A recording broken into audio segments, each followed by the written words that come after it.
बात ठीक है। चलो आगे।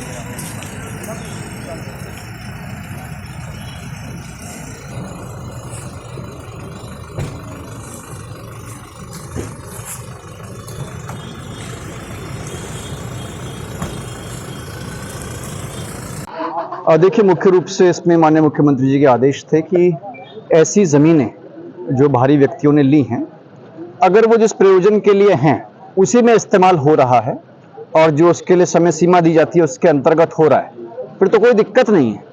लेकिन ऐसी ज़मीनें जो मान लीजिए केवल लैंड में पार्क कर रहे हैं और उसका एक तरह से केवल निवेश कर रहे हैं, जो कि एम्प्टी इन्वेस्टमेंट है, उस पे कार्रवाई होनी चाहिए। अब इसमें भी दो कैटेगरीज हैं, एक तो 250 वर्ग मीटर से कम वाली है जिसमें कोई परमिशन नहीं चाहिए होती है, और एक फैमिली 250 वर्ग मीटर ले सकती है।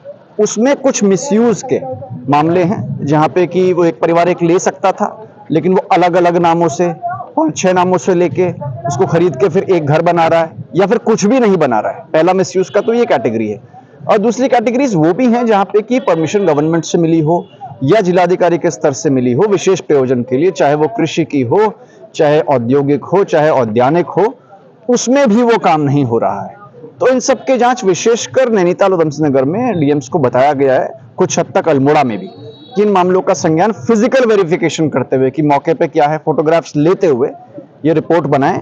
उसके बाद जो इन्हें औपचारिक नोटिस देना होता है वो दें, सुनवाई का अवसर देते हुए ऐसी जमीनों को राज्य सरकार में निहित किया जाए। ऐसा नहीं कि पहले से नहीं हो रहा था, पहले भी ये कार्रवाई चल रही थी, अलग अलग स्तरों पे लंबित है, कुछ मेरे कोर्ट्स में भी है, डीएम्स के कोर्ट्स में भी है, लेकिन इसको मिशन मोड पे करने के निर्देश दिए गए हैं और ये कार्रवाई चल रही है। आपका व्यू पर खबरों से जुड़े रहने के लिए हमारा चैनल सब्सक्राइब करें और नोटिफिकेशन के लिए बेल आइकन दबाना ना भूलें।